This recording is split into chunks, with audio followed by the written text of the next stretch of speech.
ಶ್ರೀಗುರುಭ್ಯೋ ನಮಃ ಪರಮಗುರುಭ್ಯೋ ನಮಃ. ಶ್ರೀಮದಾನಂದತೀರ್ಥಭಗವತ್ಪಾದಾಚಾರ್ಯ ಗುರುಭ್ಯೋ ನಮಃ. ವೇದವ್ಯಾಸಮನೋಭಾವಂ ವ್ಯಂಜಯನ್ ಉದ್ಧರನ್ ಜನಾನ್ ಆನಂದತೀರ್ಥಸುಮುನಿಃ ಭೂಯಾತ್ ತತ್ವವಿನಿರ್ಣಯೇ. ಬ್ರಹ್ಮಾಂತಾ ಗುರವಃ ಸಾಕ್ಷಾದಿಷ್ಟಂ ದೈವಂ ಶ್ರಿಯಃಪತಿಃ. ಆಚಾರ್ಯ ಶ್ರೀಮದಾಚಾರ್ಯ ಸಂತು ಮೇ ಜನ್ಮ ಜನ್ಮನಿ. ಮಿಥ್ಯಾ ಸಿದ್ಧಾಂತ ದುರ್ಧ್ವಾಂತ ವಿಧ್ವಂಸನ ವಿಚಕ್ಷಣಃ ಜಯತೀರ್ಥಾಖ್ಯತರಣಿ ಭಾಸತಾಂ ನೋ ಹೃದಂಬರೆ. ನ್ಯಾಯಚಂದ್ರಿಕಯಾ ಯುಕ್ತಂ ನ್ಯಾಯಾಮೃತಕಲಾನಿಧಿಂ ತರ್ಕೋಡು ತಾಂಡವಕೃತಿಂ ವ್ಯಾಸತೀರ್ಥವಿದುಂ ಭಜೆ. ಭಕ್ತಾನಾಂ ಮಾನಸಾಂಭೋಜಭಾನವೇ ಕಾಮಧೇನವೇ ನಮತಾಂ ಕಲ್ಪತರವೇ ಜಯೇಂದ್ರ ಗುರವೇ ನಮಃ. ಶ್ರೀಮತೋ ರಾಘವೇಂದ್ರಸ್ಯ ನಮಾಮಿ ಪದಪಂಕಜೇ. ಕಾಮಿತಾಶೇಷ ಕಲ್ಯಾಣಕಲನಾ ಕಲ್ಪಪಾದಪೌ ಅಜ್ಞಾನತಿಮಿರಚ್ಛೇದಂ ಬುದ್ಧಿಸಂಪತ್ಪ್ರದಾಯಕಂ ವಿಜ್ಞಾನವಿಮಲಂ ಶಾಂತಂ ವಿಜಯಾಖ್ಯಗುರುಂ ಭಜೆ. ತಪಸ್ವಾಧ್ಯಾಯ ಶುಶ್ರೂಷಾ ಕೃಷ್ಣಪೂಜಾರತಂ ಮುನಿಂ ವಿಶ್ವೇಶಮಿಷ್ಟದಂ ವಂದೇ ಪರಿವ್ರಾಟ್ ಚಕ್ರವರ್ತಿನಂ. ಶ್ರೀ ಗುರುಭ್ಯೋ ನಮಃ. ಪ್ರಾತಸ್ಮರಣೀಯರಾದ ನನ್ನ ವಿದ್ಯಾಗುರುರಾಗಿರತಕ್ಕಂತಹ ಪರಮಪೂಜ್ಯ ಶ್ರೀ ಶ್ರೀ ವಿಶ್ವೇಶತೀರ್ಥ ಶ್ರೀಪಾದಂಗಳವರನ್ನು ಭಕ್ತಿಪೂರ್ವವಾಗಿ ಸ್ಮರಿಸ್ತಾ, ಶ್ರೀಮದಾಚಾರ್ಯರ ಚರಿತ್ರೆಯನ್ನು ನನ್ನ ಮನಃಶುದ್ಧಿಗೋಸ್ಕರವಾಗಿ ಮನೋವಿಶುದ್ಧಿ ಚರಿತಾನುವಾದ ಎಂಬುದಾಗಿ ನಾರಾಯಣ ಪಂಡಿತಾಚಾರ್ಯರು ಮಧ್ವದಲ್ಲಿ ಹೇಳ್ತಾರೆ. ಅಂತಹ ಗುರುಗಳು ನಮಗೆ ಸಿಕ್ಕಿದ್ದಾರೆ. ನಾವೆಲ್ಲ ಅಂತಹ ಒಂದು ಶುದ್ಧ ವೈಷ್ಣವ ಜನ್ಮದಲ್ಲಿ ಎಷ್ಟೋ ಜನ್ಮಗಳ ಪೂರ್ವ ಸಂಚಿತ ಪುಣ್ಯದ ಫಲವಾಗಿ ಶ್ರೀಮದಾಚಾರ್ಯರ ಶಿಷ್ಯರಾಗಿ ಆಚಾರ್ಯ ಶ್ರೀಮದಾಚಾರ್ಯ ಸಂತು ಮೇ ಜನ್ಮ ಜನ್ಮನಿ ಅಂತಹ ಗುರುಗಳ ಶಿಷ್ಯರಾಗಿ ಹುಟ್ಟಿದ್ದೇವೆ. ನಮಗೆ ಎಲ್ಲ ರೀತಿಯ ಮಾರ್ಗದರ್ಶನ ಅವರಿಂದಲೇ. ಅಂತಹ ತ್ರೈಲೋಕ್ಯ ಗುರುಗಳಾಗಿರ್ತಕ್ಕಂತಹ ಆಚಾರ್ಯರ ಪರಂಪರೆಯಲ್ಲಿ ಬಂದಿರತಕ್ಕಂತಹ ಅನೇಕ ಮಠಗಳು, ಅವುಗಳ ಮೂಲಕವಾಗಿ ಶ್ರೀಮದಾಚಾರ್ಯರ ಸೇವೆ ನಿರಂತರವಾಗಿ ಎಲ್ಲ ಕಡೆ ನಡೀತಾ ಇರ್ತದೆ. ಇಂತಹ ಒಂದು ಸಂದರ್ಭದಲ್ಲಿ ನನಗೂ ಒಂದು ಪಾಲ್ಗೊಳ್ಳತಕ್ಕಂತಹ ಒಂದು ಅವಕಾಶ. ಶ್ರೀಮದಾಚಾರ್ಯರ ಅನುಗ್ರಹಕ್ಕೋಸ್ಕರವಾಗಿ ಅವರ ಚರಿತ್ರೆಯನ್ನೇ ಇಲ್ಲಿ ಅನುಸಂಧಾನ ಮಾಡಿಕೊಳ್ತಾ ಒಂದೆರಡು ವಿಚಾರಗಳನ್ನು ತಮ್ಮ ಮುಂದೆ ಇಡಲಿಕ್ಕೆ ಪ್ರಯತ್ನ ಪಡ್ತೇನೆ. ಮಧ್ವಾಚಾರ್ಯರು ನಮಗೆಲ್ಲ ಗುರುಗಳು. ಮಧ್ವಾಚಾರ್ಯರು ಯಾರು? ಕಲಿಕಾಲದ ಪ್ರಾಬಲ್ಯದಿಂದಾಗಿ ವಿಜ್ಞಾನ ಸೂರ್ಯ ಅಸ್ತಂಗತನಾದಾಗ ಎಲ್ಲೆಡೆಯಲ್ಲಿಯೂ ಅಜ್ಞಾನ ಆವರಿಸಿತು. ಆ ಅಜ್ಞಾನದಲ್ಲಿ ತೊಳಲಾಡ್ತಾ ದಿಕ್ಕು ತೋಚದೆ ಮುಂದೆ ಹೇಗೆ ನಾವು ಇರಬೇಕು ಎಂಬುದನ್ನು ತಿಳಿಯದೆ ಕಂಗಾಲಾಗಿರತಕ್ಕಂತಹ ಸನ್ನಿವೇಶದಲ್ಲಿ ಬ್ರಹ್ಮಾದಿ ದೇವತೆಗಳು ಪರಮಾತ್ಮನಲ್ಲಿ ಪ್ರಾರ್ಥನೆ ಮಾಡ್ತಾರೆ. ಅವರ ಪ್ರಾರ್ಥನೆಗೆ ಅನುಗುಣವಾಗಿ ಕರುಣಾಳವಾಗಿರ್ತಕ್ಕಂತಹ ಭಗವಂತ ತ್ರೈಲೋಕ್ಯ ಗುರುಗಳಾಗಿರ್ತಕ್ಕಂತಹ ವಾಯುದೇವರನ್ನು ನಮ್ಮ ಉದ್ಧಾರಕ್ಕೋಸ್ಕರವಾಗಿ ಕಳಿಸ್ಕೊಡ್ತಾನೆ. ಅಂತಹ ವಾಯುದೇವರು ಪ್ರಥಮೋ ಹನುಮನ್ನಾಮ ದ್ವಿತೀಯೋ ಭೀಮ ಏವಚ ಪೂರ್ಣಪ್ರಜ್ಞಸ್ತೃತೀಯಸ್ತು ಭಗವತ್ ಕಾರ್ಯ ಸಾಧಕ. ಭಗವಂತನ ಕಾರ್ಯವನ್ನು ಸಾಧಿಸಲಿಕ್ಕೋಸ್ಕರವಾಗಿ 3 ಬಾರಿ ಅವತಾರ ಮಾಡಿದ್ದಾರೆ. ಅವರೊಬ್ಬರೇ ಭಗವಂತನ ಕಾರ್ಯವನ್ನ ಸಾಧಿಸುವವರು, ಇನ್ಯಾರಿಗೂ ಸಾಧ್ಯ ಇಲ್ಲ. ಯಾಕೆಂದ್ರೆ ಅವರು ಮುಖ್ಯ ಪ್ರಾಣದೇವರು. ಮುಖ್ಯ ಪ್ರಾಣದೇವರು ಪರಮಾತ್ಮನ ಒಂದು ಅತ್ಯಂತ ಶ್ರೇಷ್ಠವಾಗಿರತಕ್ಕಂತಹ ಪರಿಶುದ್ಧವಾಗಿರತಕ್ಕಂತಹ ಅಧಿಷ್ಠಾನ. ಆ ಪ್ರಾಣದೇವರೇ ನಮ್ಮೊಳಗಿದ್ದು ಎಲ್ಲ ವ್ಯಾಪಾರವನ್ನು ಮಾಡಿಸ್ತಕ್ಕಂಥವರು. ವಿಜಯದಾಸರು ಒಂದು ಸುಳಾದಿಯಲ್ಲಿ ಹೇಳ್ತಾರೆ, ಮಾನುಷೋತ್ತಮ ಜನುಮ ಬಾಹೋದಕ್ಕೆ ಕೇಳು ಅನಂತ ಪುಣ್ಯ ಸಾಧನವೇ ಬೇಕು. ಮಾನುಷೋತ್ತಮ ಜನುಮ ಬಾಹೋದಕ್ಕೆ ಕೇಳು ಅನಂತ ಪುಣ್ಯ ಸಾಧನವೇ ಬೇಕು. ಮೇಣು ಜನಿಸಿದರೂ ದೇಹವಿದ್ದು ಸ್ಥಿರವಿಲ್ಲ, ತಾನು ಅನಿತ್ಯವಾದರೂ ಮಹಾಫಲ ನೀವುದು. ಜಾಣತನದಿ ವ್ಯರ್ಥವಾಗಿ ಹೋಗದಂತೆ ರಕ್ಷಿಸು. ಪ್ರಾಣತನು ಮನದೊಡೆಯ ವಿಜಯ ವಿಠ್ಠಲ ನಿಧಿ ಮಾನುಷೋತ್ತಮ ಜನುಮ ಬಾಹುವುದಕ್ಕೆ ಕೇಳು. ಇದು ಸಾಧನ ಶರೀರ. ಎಲ್ಲ ಶರೀರಗಳಲ್ಲಿಯೂ ಮಾನವ ಶರೀರ ಅತ್ಯಂತ ಶ್ರೇಷ್ಠವಾಗಿರುವಂಥದ್ದು. ಅದರಲ್ಲಿಯೂ ಬ್ರಾಹ್ಮಣ ಶರೀರ ಅದು ಅತ್ಯಂತ ಮುಖ್ಯವಾಗಿರುವಂಥದ್ದು ಎಂಬುದಾಗಿ ವಿಜಯದಾಸರು ಈ ಸುಳಾದಿಯಲ್ಲಿ ನಿರೂಪಿಸ್ತಾರೆ. ಇಂತಹ ಜನ್ಮ ಬರಬೇಕಾದ್ರೆ ಹರಿವಾಯುಗಳ ಕಾರುಣ್ಯ ನಮ್ಮ ಮೇಲೆ ಇರಬೇಕು. ಎಷ್ಟೋ ಜನ್ಮಗಳ ದಾಟಿ ನಾವು ಮಾನವ ಜನ್ಮಕ್ಕೆ ಬರ್ತೇವೆ. ಇಂತಹ ಮಾನವ ಜನ್ಮಕ್ಕೆ ಬಂದ ಮೇಲೂ ಸಹ ವೈಷ್ಣವ ಜನ್ಮ ಬರಬೇಕಾದ್ರೆ, ಮಾನುಷೋತ್ತಮ ಜನ್ಮ ಅಂತಹ ಜನ್ಮ ಬರಬೇಕಾದ್ರೆ ಹರಿವಾಯುಗಳ ಕಾರುಣ್ಯ ಬೇಕು. ಇಂತಹ ಜನ್ಮವನ್ನು ಪಡೆದ ಮೇಲೆ ಹೀಗೆ ಹೇಗೋ ಬದುಕಿದ್ದು ಹೋಗಿಬಿಟ್ರೆ ಏನು ಪ್ರಯೋಜನ? ಒಂದು ವೃಕ್ಷ, ಭೂಮಿ ಮೇಲೆ ಬೆಳೆದಂತಹ ಒಂದು ವೃಕ್ಷ, ಅದಕ್ಕೆ ನಾವು ಯಥಾವತ್ತಾಗಿ ಮಣ್ಣು ಹಾಕ್ತೇವೆ, ಹದ ಮಾಡ್ತೇವೆ, ನೀರು ಹಾಕ್ತೇವೆ, ಗೊಬ್ಬರ ಹಾಕ್ತೇವೆ, ಎಲ್ಲ ಮಾಡಿದ ಮೇಲೆ ಅದು ಫಲವನ್ನು ಬಿಡದೆ ತಾನು ಬಿಟ್ಟ ಫಲದಿಂದ ದೇವರಿಗೆ, ಎಲ್ಲ ಜೀವರಿಗೆ ತೃಪ್ತಿಯನ್ನು ಕೊಡತಕ್ಕಂತಹ ಪುಣ್ಯವನ್ನು ಗಳಿಸದೆ, ನೆರಳನ್ನು ಕೊಡತಕ್ಕಂತಹ ಪುಣ್ಯವನ್ನು ಗಳಿಸದೆ ಕೇವಲ ಜಾಲಿಯ ಮರದ ಹಾಗೆ ಇದ್ದರೆ, ಜಾಲಿಯ ಮರದಂತೆ ದುರ್ಜನರು ಧರೆಯೊಳಗೆ ಎಂದು ಪುರಂದಾಸರು ಹೇಳ್ತಾರೆ. ನೆರಳಿಲ್ಲ, ಹೂ ಇಲ್ಲ, ಹಣ್ಣಿಲ್ಲ. ಆ ರೀತಿ ನಮ್ಮ ಬದುಕಿದ್ರೆ ಅದು ವ್ಯರ್ಥ. ಇಂತಹ ವೈಷ್ಣವ ಜನ್ಮ ಬಂದಾಗ ನಾವು ವಿಶೇಷವಾದ ಸಾಧನೆಯನ್ನು ಮಾಡದೆ ಹೋದರೆ ನಮ್ಮ ಈ ಜನ್ಮ ವ್ಯರ್ಥವಾಗುತ್ತೆ. ಈ ದೇಹದಿಂದ ನಾವು ಏನು ಸತ್ಕರ್ಮಗಳನ್ನು ಮಾಡ್ತೇವೆ ಅವು ಮುಂದಿನ ಜನ್ಮದಲ್ಲಿ ಮುಂದಿನ ಸತ್ಕರ್ಮಾಚರಣೆಗಳಿಗೆ ಪ್ರೇರಕವಾಗ್ತವೆ. ಇಂತಹ ಒಂದು ಶಕ್ತಿಯನ್ನು ಕರುಣಿಸ್ತಕ್ಕಂಥವರು ಪರಮಾತ್ಮ ಹಾಗೂ ವಾಯುದೇವರು. ಅವರಿಬ್ಬರನ್ನ ನಾವು ಮರೆಯಲಿಕ್ಕೆ ಸಾಧ್ಯ ಇಲ್ಲ. ಪ್ರತಿಯೊಬ್ಬ ವ್ಯಕ್ತಿಯ ಜೀವನದಲ್ಲಿ, ಪ್ರತಿಯೊಬ್ಬ ಜೀವನದಲ್ಲಿ ಈ ಜೀವೋತ್ತಮ ಹಾಗೂ ಸರ್ವೋತ್ತಮನ ಪಾತ್ರ ಅದು ನಿರತಿಶಯವಾಗಿರುವಂಥದ್ದು. ನಾವು ಮರೆತಿದ್ದೇವೆ. ನಮಗೆ ಪರಮಾತ್ಮ ಬಗ್ಗೆಯೂ ಗೊತ್ತಿಲ್ಲ, ಜೀವೋತ್ತಮ ಬಗ್ಗೆ ಗೊತ್ತಿಲ್ಲ. ಯಾವುದೋ ಒಂದು ಸಣ್ಣ ಪುಟ್ಟ ಕೆಲಸ ಮಾಡಿದ್ರೆ ನಾವು ತುಂಬ ಥ್ಯಾಂಕ್ಸ್ ಹೇಳ್ತೀವಿ.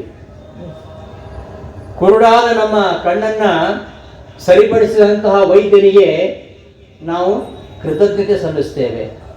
ಜೀವನವಿಡೀ ನಮಗೆ ಅವನು ಕಣ್ಣು ಕೊಟ್ಟ ಅಂತ ನಾವು ಅವನನ್ನು ನೆನಪಿಸ್ಕೊಳ್ತೇವೆ. ಆದರೆ ಆ ಕಣ್ಣು ಕೊಟ್ಟಂತಹ ವೈದ್ಯನಿಗೆ ಅವನ ದೇಹದಲ್ಲಿ ಇಂದ್ರಿಯಗಳಲ್ಲಿ ಇದ್ದುಕೊಂಡು ಅವನಿಗೆ ಆ ಜ್ಞಾನವನ್ನು ಕೊಟ್ಟವನು ಯಾರು? ಅಂತಹ ದೇವನನ್ನು ನಾವು ಮರಿತೇವೆ. ಅಡಿಗೆ ಮಾಡುವ, ಒಳ್ಳೆ ಅಡಿಗೆ ಮಾಡ್ತಾನೆ, ಅಡಿಗೆ ಮಾಡಿದವರನ್ನು ನಾವು ಹೊಗಳುವುದಿಲ್ಲ, ಬಡಿಸ್ತಾ ಇರೋರನ್ನ ಅಡಿಗೆ ಚೆನ್ನಾಗಿದೆ ಅವ್ರಿಗೆ ಹೇಳ್ತೀವಿ. ಅಡಿಗೆ ಮಾಡೋನು ಸಿಗುವುದಿಲ್ಲ ನಮಗೆ, ಅವನು ಆ ಸಂಬಂಧವನ್ನು ಹೋಗ್ಬಿಟ್ಟಿರ್ತಾನೆ ಅವನು. ಇವತ್ತು ಅಡಿಗೆಯವರು ಹಾಗೆ ಅಡಿಗೆ ಮಾಡಿಟ್ಟು ಹೋಗ್ಬಿಡ್ತಾರೆ, ಅವರು ಬಡಿಸೋ ಕೆಲಸ ಅವ್ರದ್ದಿಲ್ಲ. ನಾವು ಯಾರನ್ನ ಹೊಗಳೋದು? ಬಡಿಸ್ತಾ ಇದ್ದಾಗ ಅವ್ರಿಗೆ ಹೇಳ್ತೇವೆ ಅಡಿಗೆ ತುಂಬಾ ಚೆನ್ನಾಗಿದೆ ಅಂತ. ಅಡಿಗೆ ಮಾಡಿದವನನ್ನ ಹೊಗಳು ಬಿಟ್ಟು ಅಡಿಗೆ ಬಡಿಸುವವನ್ನ ಹೊಗಳ್ತೇವೆ. ಆದರೆ ಆ ಅಡಿಗೆಯನ್ನ ಮಾಡಿದಾನಲ್ಲ, ಅದಕ್ಕೆ ಸವಿಯನ್ನು ಕೊಟ್ಟವನು ಯಾರು? ಪರಮಾತ್ಮ. ಅವನನ್ನು ನಾವು ಮರಿತೇವೆ. ಕುಂಬಾರ ಮಡಿಕೆ ಮಾಡ್ತಾನೆ, ಮಣ್ಣಿಗೆ ನೀರು ಕಲಸಿ ಹದ ಮಾಡಿ ಮಡಿಕೆ ಮಾಡ್ತಾನೆ. ಅವ ಮಣ್ಣಿಗೆ ನೀರು ಹಾಕಿ ಎಷ್ಟು ಕಲಿಸಿದ್ರು ಕೂಡ ಅದು ಮಡಿಕೆ ಆಗ್ಬೇಕಂತೇನು? ಆಗ್ಬೇಕಂತಿಲ್ಲ. ಆ ಮಣ್ಣಿನಲ್ಲಿ ಮಡಿಕೆ ಆಗತಕ್ಕಂತಹ ಶಕ್ತಿ, ಆ ಮಣ್ಣಿಗೆ ಹಿಡಿದುಕೊಳ್ಳತಕ್ಕಂತಹ ಶಕ್ತಿ, ಅದನ್ನು ಕೊಟ್ಟವ ಯಾರು? ಪರಮಾತ್ಮ. ಇವತ್ತಿನ ವೈಜ್ಞಾನಿಕದಲ್ಲಿ ಆಶ್ಚರ್ಯಕರವಾಗಿರ್ತಕ್ಕಂತಹ ಎಷ್ಟೋ ವೈಜ್ಞಾನಿಕ ಅನ್ವೇಷಣೆಗಳನ್ನು ನೋಡ್ತೇವೆ, ಎಂತೆಂತಹ ಸಾಧನಗಳನ್ನು ನೋಡ್ತೇವೆ, ಕಂಪ್ಯೂಟರ್ ನೋಡ್ತೇವೆ. ಇವತ್ತು ಮೊಬೈಲಲ್ಲಿ ಎಲ್ಲವೂ ಬರ್ತದೆ. ಒಬ್ಬ ಮೊಬೈಲನ್ನು ಕಂಪ್ಯೂಟರ್ ಮಾಡಿದಂಥ ಒಬ್ಬ ವಿಜ್ಞಾನನ ಹೊಗಳ್ತೇವೆ. ಆದರೆ ಅವನಿಗೆ ಆ ತಲೆ ಕೊಟ್ಟವನು ಯಾರು? ಆ ಬುದ್ಧಿಯನ್ನು ಕೊಟ್ಟವನು ಯಾರು? ಅಂತಹ ಪರಮಾತ್ಮನನ್ನು ನಾವು ಮರೀತೇವೆ. ಇಂತಹ ಪರಮಾತ್ಮ ಹಾಗೂ ವಾಯುದೇವರು ಅವರು ನಮ್ಮಲ್ಲಿದ್ದು ನಮ್ಮ ಬುದ್ಧಿಗೆ ಪ್ರೇರಣೆ ನೀಡುತ್ತಾರೆ. ಅಂತಹ ಅವರನ್ನು ನಾವು ಮರಿತೇವೆ. ನಮ್ಮ ಜೀವನದಲ್ಲಿ ವಾಯುದೇವರ ಪಾತ್ರ ತುಂಬ ಇದೆ. ಜಗನ್ನಾಥದಾಸ್ ಹೇಳ್ತಾರೆ, ಒಂದು ದಿನದೊಳು ಅನಿಲ 21,600 ಮುಕುಂದ ಅಗ್ನದಿ ಮಾಡಿ ಮಾಡಿಸಿ ಲೋಕಗಳ ಮೊರೆವಾ ಎಂದು ಪವನನ ಹೊಗುಳತಿರು ಎಂದೆಂದು ಮರೆಯದ ಈ ಮಹಿಮೆ ಸಂಕಂದನಂದ್ಯಾನಾದ್ಯರಿಗುಂಟೆ ನೋಡಲು ಸರ್ವಕಾಲದಲ್ಲಿ. ಪರಮಾತ್ಮನ ಆಜ್ಞೆಯಂತೆ ಪರಮಾತ್ಮನ ನೆರಳಿನ ಹಾಗೆ ಇದ್ದಾನೆ ವಾಯುದೇವ. ನಮ್ಮನ್ನು ಬಿಟ್ಟು ನಮ್ಮ ನೆರಳು ಇರುವುದಿಲ್ಲ ನೋಡಿ. ನಾವು ಎಲ್ಲಿ ಹೋಗ್ತೇವೆ ನಮ್ಮ ನೆರಳು ನಮ್ಮ ಹಿಂಬಾಲಿಸ್ಕೊಂಡು ಬರ್ತದೆ. ಹಾಗೆ ವಾಯುದೇವರು ಭಗವಂತನ ನೆರಳು, ಯಾವಾಗಲೂ ಭಗವಂತನೊಟ್ಟಿಗೆ ಇರ್ತಾರೆ. ಅಂತಹ ವಾಯುದೇವರು ನಮ್ಮೊಳಗಿದ್ದು ನಿತ್ಯ ಹಂಸ ಮಂತ್ರ ಜಪ ಮಾಡ್ತಾರೆ. ಎಷ್ಟು ಸಲ? 21,600 ಬಾರಿ. ಲೆಕ್ಕ ಮಾಡಿದ್ದೀರಾ? ಎಲ್ಲಿ ಮಾಡ್ತೇವೆ ನಾವು? ನಾವು ಮಲಗಿದಾಗಲೂ ಕೂಡ ಶ್ವಾಸೋಚ್ಛ್ವಾಸ ಮಾಡುವುದು ಅವರೇ, ನಾವು ಎಚ್ಚರವಾಗಿದ್ದಾಗೂ ಮಾಡತಕ್ಕಂಥವ್ರು ಅವರೇ. ದಿನಕ್ಕೆ 21,600 ಬಾರಿ ಶ್ವಾಸೋಚ್ಛ್ವಾಸ. ಇದು ಬರೀ ಶ್ವಾಸೋಚ್ಛ್ವಾಸ ಅಲ್ಲ, ಉಸಿರು ತೆಗೆದುಕೊಳ್ತೇವೆ, ಉಸಿರು ಬಿಡುತ್ತೇವೆ, ಮತ್ತು ಅದರ ಮಧ್ಯಸ್ಥಿತಿ. ಶ್ವಾಸೋಚ್ಛ್ವಾಸವನ್ನ ಮಂತ್ರ ಅಂತ ಹೇಳಿದ್ದಾರೆ, ಹಂಸ ಮಂತ್ರ ಅಂತ. ಹಂಸ ಸೋಹಂ ಸ್ವಾಹ ಅಂತ ಹಂಸ ಮಂತ್ರ ಇದೆ. ಈ ಹಂಸ ಮಂತ್ರವನ್ನ ನಿರಂತರವಾಗಿ ನಮ್ಮೊಳಗೆ ಜಪಿಸ್ತಾ ಇರ್ತಾರೆ. ಅವ್ರು ನಿಲ್ಲಿಸಿದ್ರೆ ನಮ್ಮ ಕತೆ ಮುಗಿಯಿತು. 21,600 ಬಾರಿ. ಯಾರು 21,600 ಬಾರಿ ಪ್ರತಿನಿತ್ಯ ಉಸಿರಾಡ್ತಾರೋ ಅವರು 116 ವರ್ಷ ಬದುಕ್ತಾರೆ. ಇದು ಖಂಡಿತ. ಇಲ್ಲ ನಾವು ಅಷ್ಟು ವರ್ಷ ಬದುಕ್ತಾ ಇಲ್ಲಲ್ಲ, ಈಗೆಲ್ಲ ನಮ್ದು ಧಾವಂತದ ಜೀವನ ಇದು. ಯಾರಿಗೂ ಸಮಾಧಾನ ಇಲ್ಲ, ಯಾಂತ್ರಿಕವಾದ ಜೀವನ, ಯಾರಿಗೂ ನೆಮ್ಮದಿ ಇಲ್ಲ. ಈ ಜೀವನದ ಭರಾಟೆ, ನಿರಂತರ ಹೋರಾಟ, ಈ ಸಂಘರ್ಷದ ಬದುಕಿನಲ್ಲಿ ನಮ್ಮ ಉಸಿರಾಟದ ಏರಿಳಿತಗಳೇ ಜಾಸ್ತಿ. ನಮ್ಮ ಶ್ವಾಸೋಚ್ಛ್ವಾಸ 21,600ಕ್ಕಿಂತ ಹೆಚ್ಚಾಗತ್ತೆ. 21,600ಕ್ಕಿಂತ ಹೆಚ್ಚಾದರೆ ನಮ್ಮ ಆಯುಷ್ಯ ಕಡಿಮೆ ಆಗುತ್ತೆ. 21,600ಕ್ಕಿಂತ ಕಡಿಮೆ ಆದರೆ ನಮ್ಮ ಆಯುಷ್ಯ ಜಾಸ್ತಿ ಆಗುತ್ತೆ. ನಾವ್ಯಾರು ಇರಲಿಕ್ಕೆ? ಎಲ್ಲ ಪ್ರಾಣದೇವರೇ. ಅದಕ್ಕೋಸ್ಕರ ಪ್ರಾಣಾಯಾಮ ಮಾಡಬೇಕು ಅಂತ ಹೇಳುದು. ಪ್ರಾಣಾಯಾಮ ಯೋಗ ಮಾಡುವವರು ಹೆಚ್ಚು ವರ್ಷ ಯಾಕೆ ಬದುಕ್ತಾರೆ ಅಂದರೆ ಅವರು ಶ್ವಾಸೋಚ್ಛ್ವಾಸನ ನಿಯಂತ್ರಿಸ್ತಾರೆ. ಅವ್ರ ದಿನಕ್ಕೆ 21,600 ಶ್ವಾಸೋಚ್ಛ್ವಾಸ ಮಾಡೋದಿಲ್ಲ, ಅವರು ತುಂಬ ಕಡಿಮೆ ಮಾಡ್ತಾನೆ.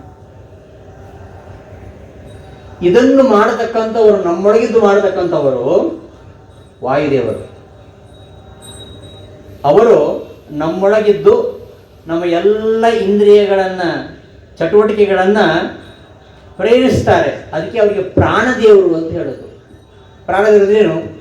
ಪ್ರಕರ್ಷೇಣ ಅನಯತಿ ಇತಿ ಪ್ರಾಣ ಎಂಬುದಾಗಿ ಐತರೇಯ ಉಪನಿಷತ್ತಿನ ಭಾಷ್ಯದಲ್ಲಿ ಆಚಾರ್ಯ ಹೇಳ್ತಾರೆ. ಪ್ರಕರ್ಷೇಣ ಅಂದರೆ ನಮ್ಮ ಎಲ್ಲ ಚಟುವಟಿಕೆಗಳನ್ನು, ನಮ್ಮ ಎಲ್ಲ ಇಂದ್ರಿಯ ವ್ಯಾಪಾರಗಳನ್ನು ಅವರು ಮಾಡುತ್ತಾರೆ. ನಾವೆಲ್ಲ ಏನು ಮಾಡೋದು? ನಾವೇನೂ ಮಾಡಲ್ಲ. ಆರಾಧ್ಯಸೇ ಪ್ರಾಣಭೃತ ಪ್ರಣೀತರು, ಪೂಜೆ ಮಾಡಿಕೊಡು ಅವರೇ, ನಾವೇನು ಮಾಡಲ್ಲ. ನಾವು ಸುಮ್ಮನೆ ನಿಮಿತ್ತ ಅಷ್ಟೇ. ಈ ಶರೀರ ಬದುಕುವಂತೆ ಮಾಡುತ್ತಾರೆ.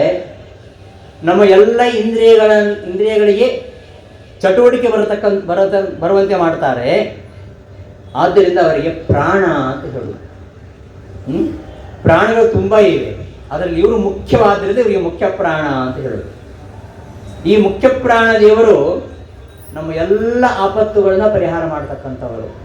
ಈ ಮುಖ್ಯ ಪ್ರಾಣನ ಕಲ್ಪನೆ ಯಾವ ಸಿದ್ಧಾಂತದಲ್ಲಿ ಇಲ್ಲ, ಯಾವ ದರ್ಶನದಲ್ಲಿ ಇಲ್ಲ. ಇದು ಬರೀ ನಮ್ಮ ಮಧ್ವಮತದಲ್ಲಿ ಮಾತ್ರ ಇರುವುದು. ಭಾರತೀಯ ಮುಖ್ಯ ಪ್ರಾಣಾಂತರ್ಗತ ಅಂತ ಹೇಳೋದು ನಾವು ಮಾತ್ರ. ಯಾಕೆಂದ್ರೆ ನಮ್ಮ ಜೀವನದಲ್ಲಿ ಅಷ್ಟು ಹಾಸಹೊಕ್ಕಾಗಿಬಿಟ್ಟಿದ್ದಾರೆ ಮುಖ್ಯ ಪ್ರಾಣದೇವರು. ಮುಖ್ಯ ಪ್ರಾಣದೇವರಿಗೆ ಸೂತ್ರ ಅಂತ ಹೆಸರು, ಸೂತ್ರ ನಾಮಕ ಅಂತ ಹಾಕಿ ಕೇಳಿದ್ರಲ್ಲ. ವಾಯುರ್ವೈ ಗೌತಮ ಸೂತ್ರಂ ಅಂತ ಉಪನಿಷತ್ತು ಹೇಳುತ್ತೆ. ವಾಯುದೇವರಿಗೆ ಸೂತ್ರ ಅಂತ ಹೆಸರು. ಸೂತ್ರ ಯಾಕೆ ಅಂತ ಹೆಸರು ಅಂದ್ರೆ, ಸೂತ್ರ ಹೇಗೆ ಒಂದು ಮಣಿಮಾಲೆಯಲ್ಲಿ ಸೂತ್ರ ಎಲ್ಲ ಮಣಿಗಳನ್ನು ಹಿಡಿದಿಟ್ಕೊಂಡಿರ್ತದೋ ಹಾಗೆ 14 ಲೋಕಗಳನ್ನು ಮುಖ್ಯ ಪ್ರಾಣದೇವರು ಹಿಡಿದಿಟ್ಕೊಂಡಿರ್ತಾರೆ. ಆ ಕಾರಣಕ್ಕೆ ಇವರನ್ನ ಸೂತ್ರ ಅಂತ ಹೇಳ್ತಾರೆ ಅಂತ ಉಪನಿಷತ್ತು ಹೇಳುತ್ತೆ. ನಾವು ಮಾತು ಹೇಳೋದಲ್ಲ, ಉಪನಿಷತ್ತು ಹೇಳುದು. ಇಂತಹ ಮುಖ್ಯ ಪ್ರಾಣದೇವರು ಯಾವಾಗಲೂ ನಮ್ಮನ್ನು ಕಾಯ್ತಾ ಇರ್ತಾರೆ. ಅಂಜಿದವರಿಗೆ ವಜ್ರ ಪಂಜರ ನೆನಿಪ ಪ್ರಭಂಜನ ಪ್ರಭುವೇ ಪ್ರತಿದಿನ ನಮ್ಮ ಭಯ ಭಂಜಿಸಿ ಕಾಯೋ ಬಹುರೂಪ ಎಂಬುದಾಗಿ ಜಗನ್ನಾಥದಾಸರು ತತ್ವಸುವಾರಿಯಲ್ಲಿ ಹೇಳ್ತಾರೆ. ತತ್ವಸುವಾರಿ ಓದು ತುಂಬ ಚೆನ್ನಾಗಿದೆ, ವಾಯುದೇವರ ಚರಿತ್ರೆ ಅದು. ಎಲ್ಲ ಆಪತ್ತುಗಳಿಂದ ನಮ್ಮನ್ನ ರಕ್ಷಣೆ ಮಾಡ್ತಕ್ಕಂಥವ್ರು ಪ್ರಾಣದೇವರು. ಸಮುದ್ರ ಮಥನ ಮಾಡಿದಾಗ ಹಾಲಾಹಲ ಬಂತು, ವಿಷ, ಬಹಳ ಭಯಾನಕವಾಗಿರ್ತಕ್ಕಂತಹ ವಿಷ. ಅದನ್ನು ಯಾರು ಪಾನ ಮಾಡಿದರು? ಮುಖ್ಯ ಪ್ರಾಣದೇವರು ಪಾನ ಮಾಡಿದರು. ಒಂದು ಹನಿ ಕೊಟ್ಟದ್ದಷ್ಟೇ ರುದ್ರದೇವರಿಗೆ. ಮುಖ್ಯ ಪ್ರಾಣದೇವರೇ ಅದನ್ನು ಪಾನ ಮಾಡಿ ಅರಗಿಸಿಕೊಂಡ್ರು. ಅದಕ್ಕೆ ಜಗನ್ನಾಥದಾಸ್ ಹೇಳಿದರು, ಅಂಜಿದವರಿಗೆ ವಜ್ರ ಪಂಜರ ನೆನಿಪ ಪ್ರಭಂಜನ ಪ್ರಭುವೇ. ಕಲಿಮುಖ್ಯ ದೈತ್ಯರು ಉಪಟಳವ ಪರಿಹರಿಸಿ ಮತ್ಕುಲ ಗುರುವೆ ಸಹೋ ಕಾರುಣ್ಯ ಸಿಂಧುನ ಒಳಮೆಯಿಂದ ಈ ಹರಿ ಕಾಯುವ ಭಾರತೀ ರಮಣ ಮಧ್ವಾರ ನಿನ್ನದು ಎನ್ನ ಅಪಾರ ದೋಷಗಳ ಎಣಿಸದೆ ಸಂತೈಸೋ ಕಾರುಣ್ಯ ಸಿಂಧು ಎಂದೆಂದು ಶ್ರೀಶ ಸದ್ಮನೆ.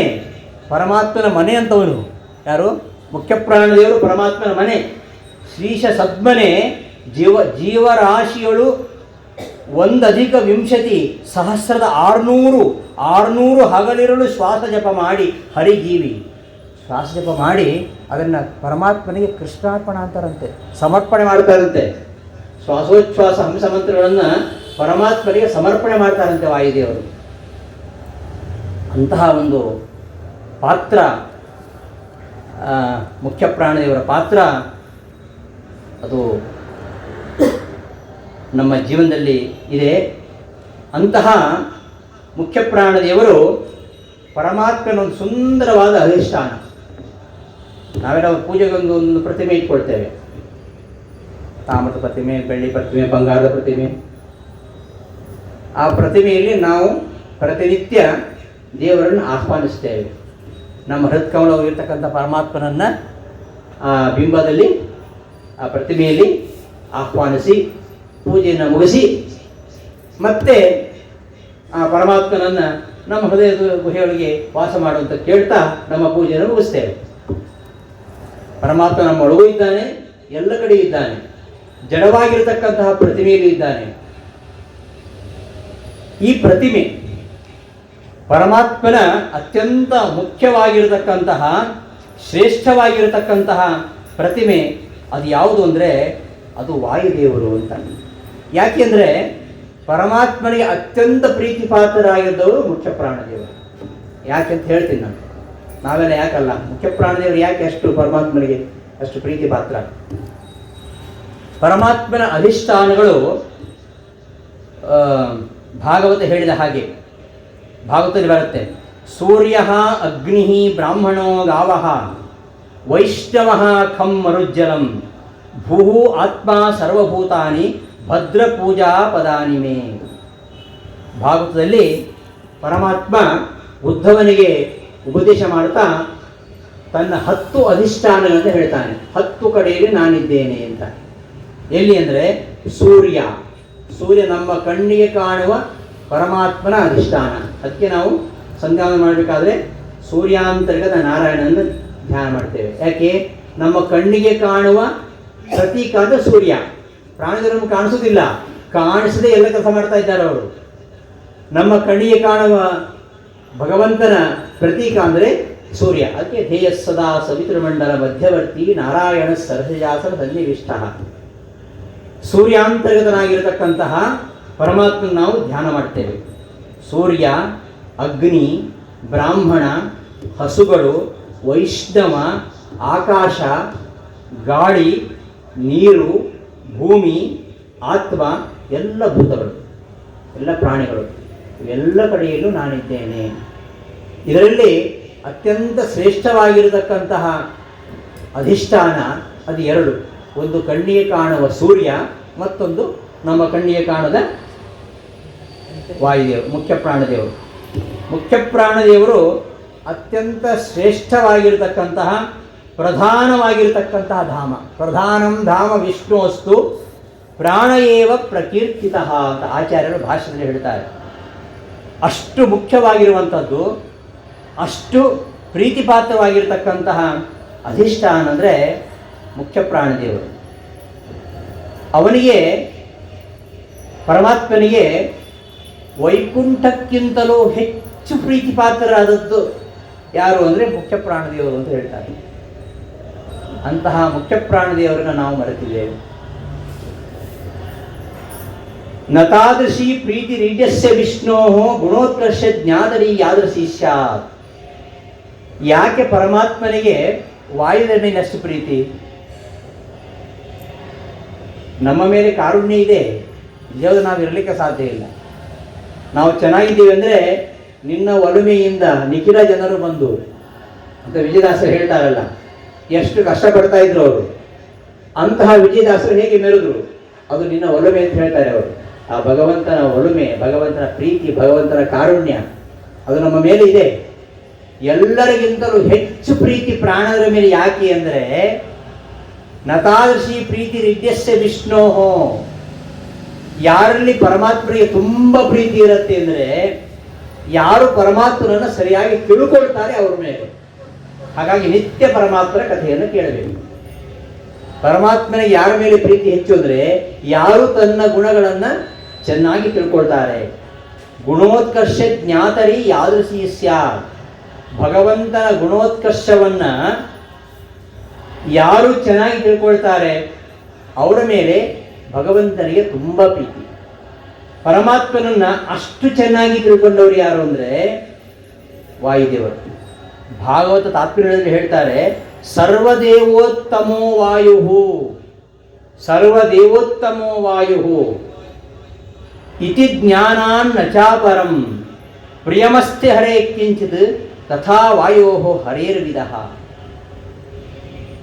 ಈ ಎಲ್ಲ ದೇವತೆಗಳಲ್ಲಿ ಅತ್ಯಂತ ಶ್ರೇಷ್ಠರಾಗಿರ್ತಕ್ಕಂಥವರು ವಾಯುದೇವರು ಅಂತ ತಿಳ್ಕೊಳ್ಳೋ ಜ್ಞಾನ ಉಂಟಲ್ಲ, ಅದಕ್ಕಿಂತ ಶ್ರೇಷ್ಠವಾಗಿರ್ತಕ್ಕಂತಹ ಜ್ಞಾನ. ಆ ಜ್ಞಾನ ಅಷ್ಟು ಪ್ರೀತಿಪಾತ್ರವಾಗಿರೋದು ಭಗವಂತನಿಗೆ. ಯಾರು ಸರ್ವದೇವೋತ್ತಮ ವಾಯು ಅಂತ ತಿಳ್ಕೊಳ್ತಾರೋ ಆ ಜ್ಞಾನ ಉಂಟಲ್ಲ, ಅದು ಪರಮಾತ್ಮನಿಗೆ ತುಂಬ ಇಷ್ಟ ಅಂತೆ. ಆ ಜ್ಞಾನವೇ ಇಷ್ಟ ಅಂತ ಆಗುವಾಗ ಇನ್ನು ಆ ಜ್ಞಾನಕ್ಕೆ ವಿಷಯನಾಗಿರ್ತಕ್ಕಂತಹ ಮುಖ್ಯ ಪ್ರಾಣರಿಗೆ ಎಷ್ಟು ಇಷ್ಟ. ಅಂತಹ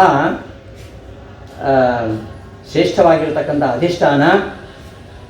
ಈ ವಾಯುದೇವರ 3 ರೂಪಗಳಿವೆ. ವಾಯುದೇವರು ತ್ರೇತಾಯುಗದಲ್ಲಿ ಹನುಮನಾಗಿ ಅವತಾರ ಮಾಡಿದರು, ದ್ವಾಪರದಲ್ಲಿ ಭೀಮಸೇನನಾಗಿ ಅವತಾರ ಮಾಡಿದರು, ಕಲಿಯುಗದಲ್ಲಿ ಮಧ್ವರಾಗಿ ಅವತಾರ ಮಾಡಿದರು. ಈ 3 ರೂಪಗಳು ಕೂಡ ಪರಿಶುದ್ಧವಾಗಿರತಕ್ಕಂತಹ ರೂಪ. ಈ ಮೂರೂ ರೂಪಗಳಲ್ಲಿ, ಮೂರೂ ಅವತಾರಗಳಲ್ಲಿ ಅವರ ಮನಸ್ಸಿನಲ್ಲಿ ಯಾವ ಮಾಲಿನ್ಯವೂ ಇಲ್ಲ. ಸರಸ ಭಾರತಿ ವಿಲಾಸದಲ್ಲಿ ವಾದಿರಾಜ ಹೇಳ್ತಾರೆ, ಹನುಮದ್ ಭೀಮ ಮಧ್ವಾಖ್ಯಾ ಮನೋಮಾಲಿನ್ಯವರ್ಜಿತಾ. ಹನುಮಂತ ದೇವರು, ಭೀಮಸೇನ ದೇವರು, ಮಧ್ವಾಚಾರ್ಯರು, ಇವರ ಮನಸ್ಸಿನಲ್ಲಿ ಯಾವತ್ತೂ ಮಾಲಿನ್ಯ ಇಲ್ಲ. ಅವರು ನಮ್ಮ ಹಾಗೆ ಮಾನುಷಾನ್ನ ತಿಂದಿದ್ದಾರೆ. ಮಾನುಷಾನ್ನ ತಿಂದುಕೊಂಡು ನಮ್ಮ ಮನಸ್ಸು ಕಲುಷಿತ ಆಗುತ್ತೆ. ಅದು ಆಹಾರದ ದೋಷದಿಂದ ನಮ್ಮಲ್ಲಿ ದೋಷ ಬರ್ತದೆ.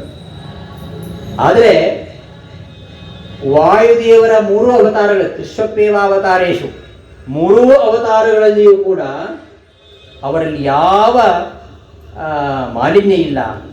ಅಷ್ಟು ಪರಿಶುದ್ಧರಾಗಿರ್ತಕ್ಕಂಥ ಪರಮ ಭಾಗವತ, ಅವರಲ್ಲಿ ಅಸುರ ಆವೇಶವೇ ಇಲ್ಲ. ಆದ್ದರಿಂದ ಪರಮಾತ್ಮನ ಅತ್ಯಂತ ಶ್ರೇಷ್ಠವಾಗಿರತಕ್ಕಂತಹ ಅಧಿಷ್ಠಾನ.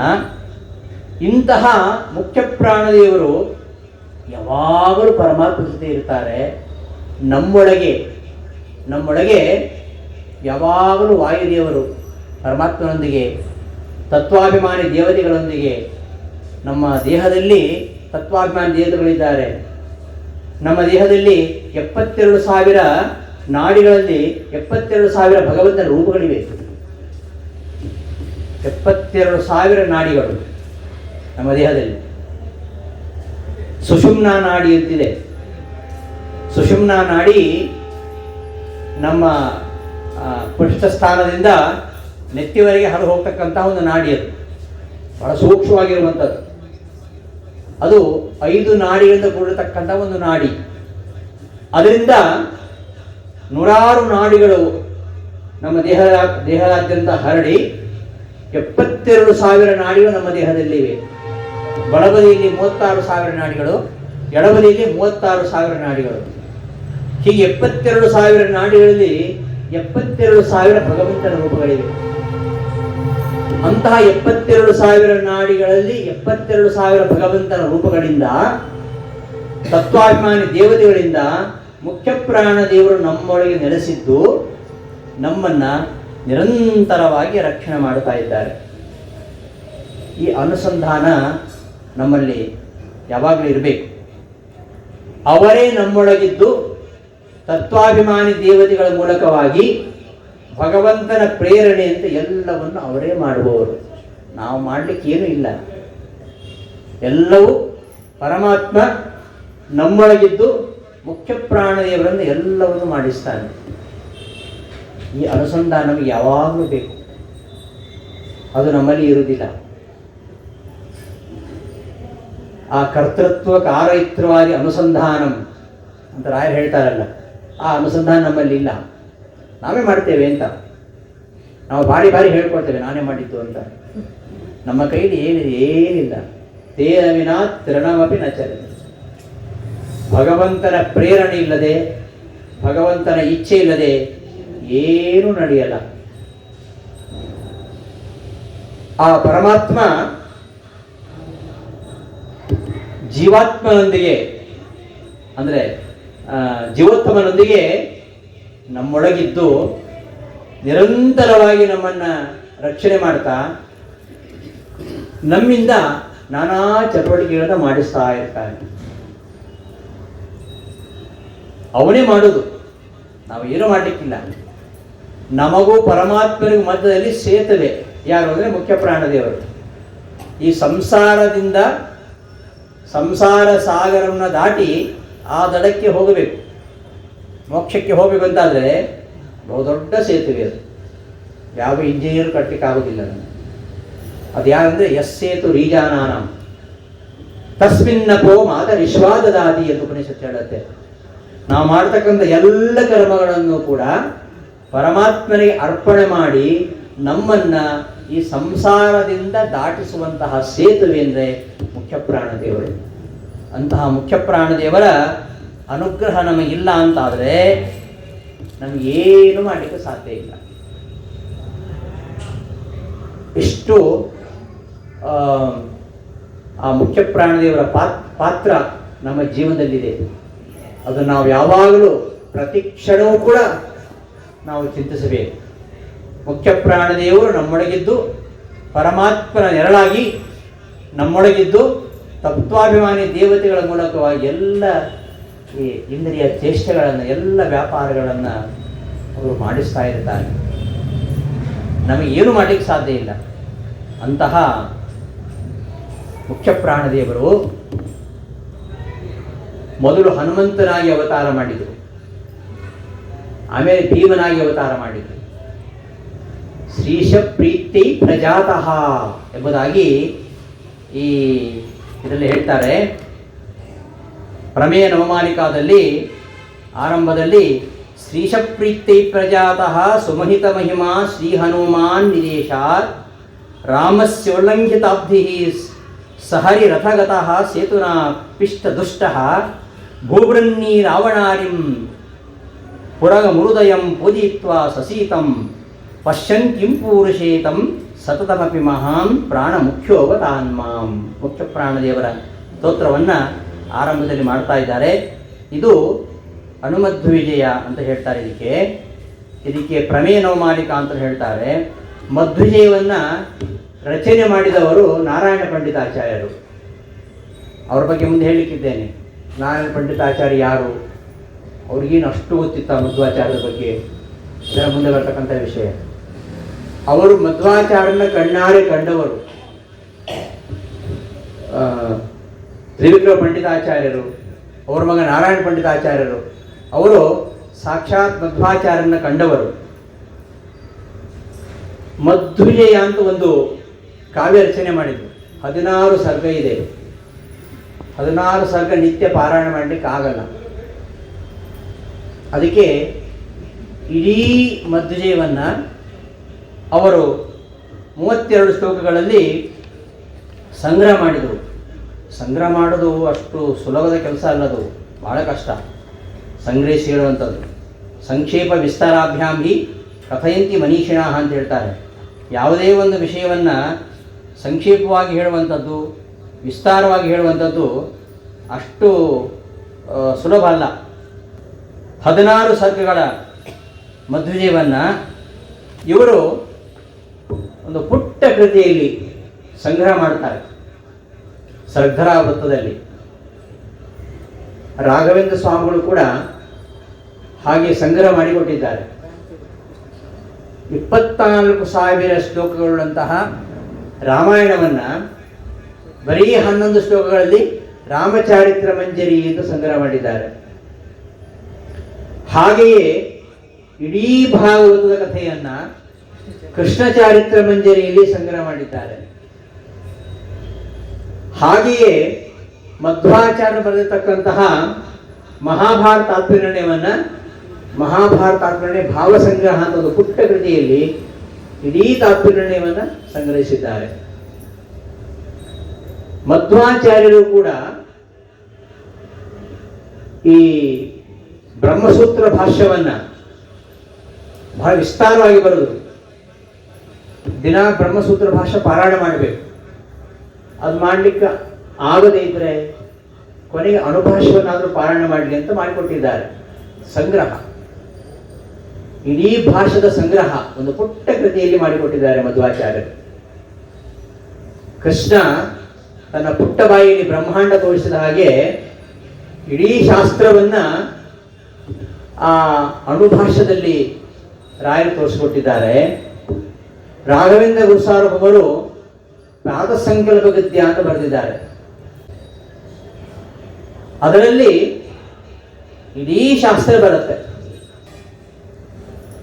ಎಲ್ಲ ಶಾಸ್ತ್ರಗಳಲ್ಲಿ ಬರತಕ್ಕಂತಹ ವಿಚಾರಗಳನ್ನು ಸಂಗ್ರಹಿಸಿದ್ದಾರೆ. ಅಷ್ಟನ್ನು ಬೆಳಗ್ಗೆ ಅನುಸಂಧಾನ ಮಾಡಿಕೊಳ್ಳಿ ಅಂತ ಪ್ರತಿನಿತ್ಯ ಇಡೀ ಶಾಸ್ತ್ರಾರ್ಥವನ್ನ ಅನುಸಂಧಾನ ಮಾಡಿಕೊಳ್ಳಿಕ್ಕೆ ಪ್ರಾತಃ ಸಂಕಲ್ಪ ಗದ್ಯ ಅಂತ ಮಾಡಿದ್ದಾರೆ. ಮತ್ತೆ ನಾವು ಪ್ರತಿನಿತ್ಯ ಹೇಗೆ ಸಂಕಲ್ಪ ಮಾಡಬೇಕು, ಅದರ ಹಿಂದೆ ನಮ್ಮ ಅನುಸಂಧಾನ ಹೇಗಿರಬೇಕು, ಅದನ್ನು ಬಹಳ ಮನೋಜ್ಞವಾಗಿ ಸಂಗ್ರಹ ಮಾಡಿದ್ದಾರೆ. ಹೀಗೆ ಸಂಗ್ರಹ ಮಾಡುವುದು ಕೌಶಲ್ಯ, ಅದು ಎಲ್ಲರಿಗೂ ಬರುವುದಿಲ್ಲ. ನಾವೆಲ್ಲ ಆಚಾರ್ಯ ಯಾವುದೊಂದು ವಿಷಯ 5 ನಿಮಿಷ ಹೇಳಿ ಅಂದರೆ ನಮಗೆ ಆಗಲ್ಲ. ಅದು ಏನಿದ್ರು ನಾವು 1 ಗಂಟೆ ತಗೊಳ್ಳೋದು, ಬೆಲ್ಲಾದ್ಮೇಲೆ ನಾವು ಪಾಠ ಮುಗಿಸೋದು. ಅದು 35 ವರ್ಷದ ಅನುಭವ ನಮಗೆ. ಇವೆಲ್ಲ ಆಗದಿದ್ರೆ ನಾವು ಬಾಯಿ ಮುಚ್ಚೋದಿಲ್ಲ. ಹಾಗೆ ನಮಗೆ ಯಾವುದೊಂದು ವಿಷಯವನ್ನು ಸಂಕ್ಷೇಪವಾಗಿ ಆಚಾರ್ಯ ಒಂದು 5 ನಿಮಿಷ ಹೇಳಿಬಿಡಿ ಅಂದರೆ ಆಗೋದಿಲ್ಲ ನಮಗೆ. ಯಾಕೆ ನಾವೆಲ್ಲ ದಡ್ಡರು. ನಾವು ಮಧ್ವಾಚಾರ್ಯರು ಅವರನ್ನು ಸಾಕ್ಷಾತ್ ಕಂಡವರು ನಾರಾಯಣ ಪಂಡಿತಾಚಾರ್ಯರು. ಅವರು ಮಧ್ವಾಚಾರ್ಯರ ಚರಿತ್ರೆಯನ್ನ ಕೇವಲ 16 ಸರ್ಗಗಳಲ್ಲಿ ಸಂಗ್ರಹಿಸ್ತಾರೆ. ಅಷ್ಟು ಸಾಧ್ಯವಿಲ್ಲ ಓದಲಿಕ್ಕೆ, ಬಿಟಾಕಿ ಸಣ್ಣದೊಂದು ಮಾಡಿಕೊಟ್ರು, ಅಣುಮದ್ದು ವಿಜಯ. ಒಂದೊಂದು ಶ್ಲೋಕದಲ್ಲಿ ಒಂದು ಸರ್ಗದ ಅನೇಕ ಶ್ಲೋಕಗಳ ಅರ್ಥವನ್ನು ಸಂಗ್ರಹಿಸ್ತಾರೆ. ಇದು ಸಂಗ್ರಹ ಕೌಶಲ್ಯ. ಇದೆಲ್ಲರಿಗೂ ಬರೋದಿಲ್ಲ. ಸಂಕ್ಷೇಪ ವಿಸ್ತಾರಾಭ್ಯಾಂ ಹಿ ಕಥಯಂತಿ ಮನೀಷಿಣಃ. ಯಾರು ಮನೀಷಿಗಳು? ಮನೀಷ್ ಅಂದ್ರೇನು? ಮನೀಷಾ ಇರೋರು ಮನೀಷಿಗಳು. ಮನೀಷ ಅಂದ್ರೆ ಬುದ್ಧಿ. ಬುದ್ಧಿ ಇದ್ದವರು ಹೇಳ್ತಾರೆ, ಸಂಗ್ರಹವಾಗಿ ಬೇಕಾದ್ರೆ ಹೇಳ್ತಾರೆ, ವಿಸ್ತಾರವಾಗಿ ಬೇಕಾದ್ರೆ ಹೇಳ್ತಾರೆ. ನಮಗೆ ವಿಸ್ತಾರವಾಗಿ ಹೇಳಿದ್ರೆ ಸಂಕ್ಷೇಪವಾಗಿ ಹೇಳಿಕ್ಕೆ ಬರಲ್ಲ, ಸಂಕ್ಷೇಪವಾಗಿ ಹೇಳಿದ್ರೆ ವಿಸ್ತಾರವಾಗಿ ಹೇಳಿಕ್ಕೆ ಬರೋದಿಲ್ಲ. ಇದೆರಡನ್ನೂ ತಮ್ಮ ಜೀವನದಲ್ಲಿ ಅಳವಡಿಸಿಕೊಂಡವರು ರಾಯರು. ಅವರು ಅನೇಕ ಕೃತಿಗಳನ್ನು ಸಂಗ್ರಹವಾಗಿ ಬರೆದಿದ್ದಾರೆ, ಕೆಲವು ಗ್ರಂಥಗಳನ್ನು ವಿಸ್ತಾರವಾಗಿ ಬರೆದಿದ್ದಾರೆ. ಈ ರೀತಿಯ ಸಂಕ್ಷೇಪ ವಿಸ್ತಾರಗಳಿಂದ ಒಂದು ಗ್ರಂಥ ರಚನಾ ಕೌಶಲ್ಯ ಎಲ್ಲರಲ್ಲೂ ಇರುವುದಿಲ್ಲ. ಅಂತಹ ಒಂದು ಕೌಶಲ್ಯವನ್ನು ಗಳಿಸಿದವರು ನಾರಾಯಣ ಪಂಡಿತಾಚಾರ್ಯರು. ಅವರು ಅಷ್ಟು ದೀರ್ಘವಾಗಿ ಬರೆದಂತಹ ಕೃತಿ, ಪ್ರತಿಯೊಂದನ್ನು ಕಣ್ಣಾರೆ ಕಂಡವರು. ಹಾಗಾಗಿ ಅತ್ಯಂತ ಪ್ರಾಮಾಣಿಕವಾಗಿರತಕ್ಕಂತಹ ಗ್ರಂಥ ಅದು. ಮಧ್ವಾಚಾರ್ಯರ ಮೇಲೆ ನಾರಾಯಣ ಪಂಡಿತಾಚಾರ್ಯ ರಚನೆ ಮಾಡಿರ್ತಕ್ಕಂತಹ ಮಧ್ವ ವಿಜಯ ಅದು ಅತ್ಯಂತ ಪ್ರಾಮಾಣಿಕವಾಗಿರ್ತಕ್ಕಂತಹ ಗ್ರಂಥ. ಏನೋ ಗುರುಗಳ ಮೇಲೆ ತುಂಬ ಭಕ್ತಿ ಇದ್ದರೆ ನಾವು ಅವರನ್ನು ಹೊಗಳು ಬರೆದಲ್ಲಿ ಏನನ್ನು ಹೇಳ್ಬಿಡ್ತೇವೆ, ಅದು ಹೊಗಳಿಕೆ ಆಗತ್ತೆ, ಅದು ಚರಿತ್ರೆ ಆಗಲ್ಲ. ಚರಿತ್ರೆಯನ್ನು ಕಾವ್ಯ ಮಾಡೋದು ಕಷ್ಟ ಇದೆ. ಕಾವ್ಯಗಳು ಸ್ವಲ್ಪ ಹೊಗಳಿದ್ದೇ ಇರ್ತದೆ. ಹೊಗಳು ಬರದಲ್ಲಿ ನಾವು ಇದು ಸೇರಿಸಿ ಹೇಳ್ಬಿಡ್ತೇವೆ ಕಾವ್ಯ ಆಗಬೇಕು ಅಂತ. ಹಾಗಾದ್ರೆ ಇತಿಹಾಸ ಆಗೋದಿಲ್ಲ. ಒಂದು ಐತಿಹಾಸಿಕ ಕಾವ್ಯ ಬರೀಬೇಕಾದ್ರೆ ಇತಿಹಾಸಕ್ಕೆ ಚ್ಯುತಿ ಬರಬಾರದು. ಕಾವ್ಯದ ಸೌಂದರ್ಯ ಇರಬೇಕು. ಕಾವ್ಯ ಸೌಂದರ್ಯ ಬರಬೇಕು, ಇತಿಹಾಸಕ್ಕೆ ಧಕ್ಕೆ ಬರಬಾರದು. ಇತಿಹಾಸ ಅಂದ್ರೇನು? ಹೇಗುಂಟು ಹಾಗೆ ಹೇಳುವಂಥದ್ದು. ಇತಿಹ ಆಸ, ಹಿಂದೆ ಹೇಗೆ ಇತ್ತು ಅಂತ ಇತಿಹಾಸಕ್ಕೆ ಅರ್ಥ. ಇತಿಹ ಆಸ. ಇವತ್ತು ನಮ್ಮ ಭಾರತ ಇತಿಹಾಸ ಈಗ ಗೊತ್ತಾಗ್ತಾ ಇದೆ. ಏನೇನೋ ಇತಿಹಾಸ ನಮ್ಗೆ ಗೊತ್ತೇ ಇಲ್ಲ. ನಾವು ಓದಿದ ಇತಿಹಾಸ ಇತಿಹಾಸವೇ ಅಲ್ಲ. ಇತಿಹಾಸಕ್ಕೆ ಯಾವತ್ತೂ ಚ್ಯುತಿ ಬರಬಾರದು. ಮಧ್ವಾಚಾರ್ಯ ಚರಿತ್ರೆ ಏನಿದೆ ಅದನ್ನು ಹಾಗೆ ಹೇಳಬೇಕು. ಇದು ಸಂಪೂರ್ಣ ಸತ್ಯವಾಗಿರ್ತಕ್ಕಂಥ ಇತಿಹಾಸ. ಅಷ್ಟು ಒಂದು ಚಾಣಾಕ್ಷತೆಯಿಂದ ಒಂದು ಇತಿಹಾಸವನ್ನು ಕಟ್ಟಿದ್ದಾರೆ ನಾರಾಯಣ ಪಂಡಿತಾಚಾರ್ಯರು. ಅದನ್ನ ನಮ್ಮ ನಿಮ್ಮಂಥವರಿಗೆ ಅಧ್ಯಯನ ಮಾಡಲಿಕ್ಕೆ ಕಷ್ಟ. ಪುರುಸೊತ್ತು ಬೇರೆ ಇಲ್ಲ ನಮಗೆ. 24 ಗಂಟೆ ಸಾಕಾಗುವುದಿಲ್ಲ. ಪರಮಾತ್ಮನ ಚಿಂತನೆಗೆ ನಾವು ಸಮಯ ಇಡಬೇಕು. ಅದು ನಾರಾಯಣ ಪಂಡಿತಾಚಾರ್ಯ ಆಗಲೇ ಯೋಚನೆ ಮಾಡಿದ್ರು. 700 ವರ್ಷಗಳ ಹಿಂದಿನ ಕಥೆ ಇದು. ಆವಾಗ ಇಷ್ಟು ವೈಜ್ಞಾನಿಕ ಕ್ಷೇತ್ರ ಬೆಳೆದಿರಲಿಲ್ಲ. ಇವತ್ತಿನ ತಾಂತ್ರಿಕ ಯುಗ, ಇವತ್ತಿನ ತಾಂತ್ರಿಕ ಯುಗದಲ್ಲಿ ಯಾರಿಗೂ ಪುರುಸೊತ್ತಿಲ್ಲ. ಆವತ್ತೇ ಅವರು ಇಷ್ಟಾದರೂ ನೀವು ತಿಳ್ಕೊಳ್ಳಿ, ಇಷ್ಟಾದರೂ ನೀವು ಕಲ್ತ್ಕೊಳ್ಳಿ ಅಂತ ಸಂಗ್ರಹ ರೂಪವಾಗಿ ಶ್ರದ್ಧರಾ ವೃತ್ತದಲ್ಲಿ, ಬಹಳ ಚಂದ ವೃತ್ತ, ಆ ವೃತ್ತದಲ್ಲಿ ರಚನೆ ಮಾಡಿದ್ದಾರೆ. ಅಂತಹ ಪ್ರಮೇಯ ನವಮಾನಿಕಾದ ಕೆಲವು ವಿಚಾರಗಳನ್ನು ಮಾತ್ರ ಇದು ಬಹಳ ಪುಟ್ಟ ಕೃತಿ. ಈ ಪುಟ್ಟ ಕೃತಿ ಹೇಳುವಾಗ ಮಧ್ವಾಚಾರ್ಯರ ವಿಶಾಲವಾಗಿರ್ತಕ್ಕಂತಹ ಚರಿತ್ರೆ ಬರ್ತದೆ. ಅದನ್ನು ಹೇಳಲಿಕ್ಕೆ ಸಾಧ್ಯ ಇಲ್ಲ ಬಿಡಿ. ಮಧ್ವಾಚಾರ್ಯರ ಮಹಿಮೆ ನಮಗೆ ಗೊತ್ತಿಲ್ಲ. ನಮ್ಮಂತಹ ಪಾಮರರಿಗೆ ಆ ತ್ರೈಲೋಕ್ಯ ಗುರುವಾಗಿರ್ತಕ್ಕಂತಹ ಆಚಾರ್ಯರ ಬಗ್ಗೆ ಹೇಳಲಿಕ್ಕೆ ಏನು ಬುದ್ಧಿ ಇದೆ? ನಾವೆಲ್ಲ ಮಂದಮತಿಗಳು. ಏನೋ ಮನೋವಿಶುದ್ಧಿ ಚರಿತಾನುವಾದ ಅಂತ ಪಂಡಿತಾಚಾರ್ಯ ಹೇಳಿದರು. ನಮ್ಮ ಕಥೆ ಇದು. ಕಣ್ಣಾರೆ ಕಂಡವರು ಹೇಳಿದ್ದು ಅವ್ರದ್ದೆಲ್ಲ ನನಗೆ ಗೊತ್ತಿಲ್ಲ, ಅದರಲ್ಲಿ ನನ್ನ ಮನಃಶುದ್ಧಿಗೋಸ್ಕರವಾಗಿ ಕೆಲವು ಮಾತ್ರ ಹೇಳ್ತೇನೆ ಅಂತ. ಹಾಗಾದ್ರೆ ನಿಜವಾದ ಚರಿತ್ರೆ ನಮಗೆ ತಿಳ್ಕೊಳ್ಳಿಕ್ಕೆ ಸಾಧ್ಯವೇ ಇಲ್ಲ, ಅಷ್ಟು ಅಗಾಧವಾಗಿರ್ತಕ್ಕಂತಹ ಚರಿತ್ರೆ ಇದೆ. ಅದನ್ನ ಬಹಳ ಒಂದು ಸಣ್ಣ ಕಿಂಡಿಯಲ್ಲಿ ದೊಡ್ಡ ವಸ್ತುವನ್ನು ನೋಡ್ತಕ್ಕಂಥದ್ದು ಅದು ಮಧ್ವಿಜಯ. ಆರಂಭದಲ್ಲಿ ಮಧ್ವಿಜಯದಲ್ಲಿ ಮುಖ್ಯ ಪ್ರಾಣದೇವರ 2 ಅವತಾರಗಳನ್ನು ನಿರೂಪಿಸ್ತಾರೆ. ಹನುಮದವತಾರ, ಭೀಮನ ಅವತಾರ. ಆರಂಭದ ಶ್ಲೋಕದಲ್ಲಿ ಹನುಮಂತನ ಅವತಾರ. ಶ್ರೀಶಪ್ರೀತಿ ಪ್ರಜಾತಃ ಸುಮಹಿತ ಮಹಿಮಾ ಶ್ರೀ ಹನುಮಾನ್ ನಿದೇಶ. ಹನುಮಂತ ದೇವರಾಗಿ ಮುಖ್ಯ ಪ್ರಾಣದೇವರು ಅವತಾರ ಮಾಡ್ತಾರೆ. ಯಾಕೆ ಮಾಡ್ತಾರೆ? ಅವತಾರ ಮಾಡಿದ್ದೇನು? ಅದೆಲ್ಲ ನಮಗೆ ಸ್ವಲ್ಪ ಕಥೆ ಗೊತ್ತಿದೆ. ಹನುಮಂತ ಆಂಜನೇಯಲ್ಲಿ ಹುಟ್ಟಿದ, ಅವ ಲಂಕೆಗೆ ಹಾರಿದ, ಸೀತಾನ್ವೇಷಣೆ ಮಾಡಿದ, ಮತ್ತೆ ಹಿಂತಿರುಗಿ ಬಂದ. ಅಲ್ಲ, ಅದು ಸಣ್ಣ ಕೆಲಸ ಅಲ್ಲ. ಅದು ಸೀತಾನ್ವೇಷಣೆ ಕಾರ್ಯ ಹನುಮಂತನಿಗೆ ಮಾತ್ರ ಸಾಧ್ಯ, ಇನ್ಯಾರಿಗೂ ಮಾಡ್ಲಿಕ್ಕೆ ಸಾಧ್ಯ ಇಲ್ಲ.